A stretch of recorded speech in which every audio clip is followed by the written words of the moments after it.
কুমিল্লার নাঙ্গলকোট উপজেলার ছপুয়া গ্রামের গৃহবধূ মরিয়ম বেগম হত্যা মামলায় শ্বশুর, শাশুড়ি ও দেবরসহ ৩ জনকে যাবজ্জীবন কারাদণ্ড দিয়েছেন আদালত।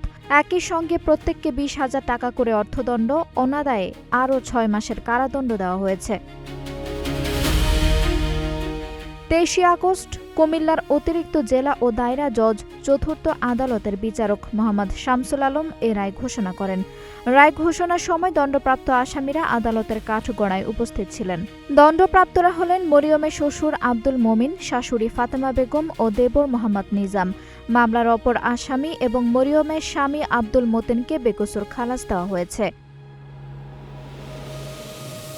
মামলার বিবরণে জানা যায়, ২০০৫ সালের ২৪ সেপ্টেম্বর রাতে পারিবারিক বিরোধের জেরে নাঙ্গলকোট উপজেলার ছপুয়া গ্রামে গৃহবধূ মরিয়ম বেগমকে গলা টিপে হত্যা করা হয়। এ ঘটনায় পরদিন নিহতের বাবা সোলেমান বাদী হয়ে নাঙ্গলকোট থানায় ৪ জনকে আসামি করে হত্যা মামলা দায়ের করেন।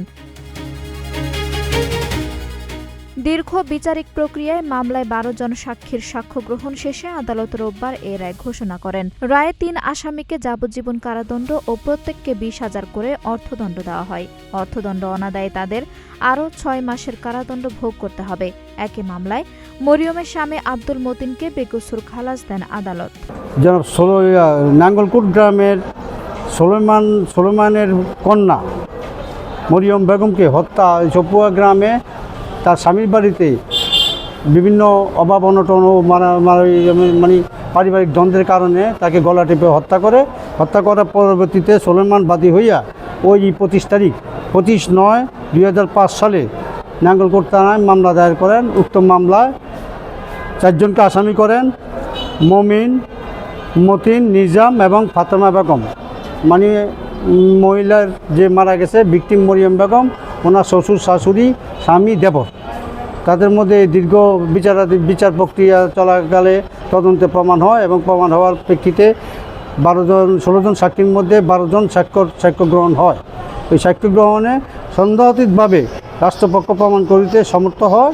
এই সমর্থ হওয়ার প্রেক্ষিতে এই ২৩/৮/২০২৬ বিজ্ঞ আদালত রায় প্রদান করেন।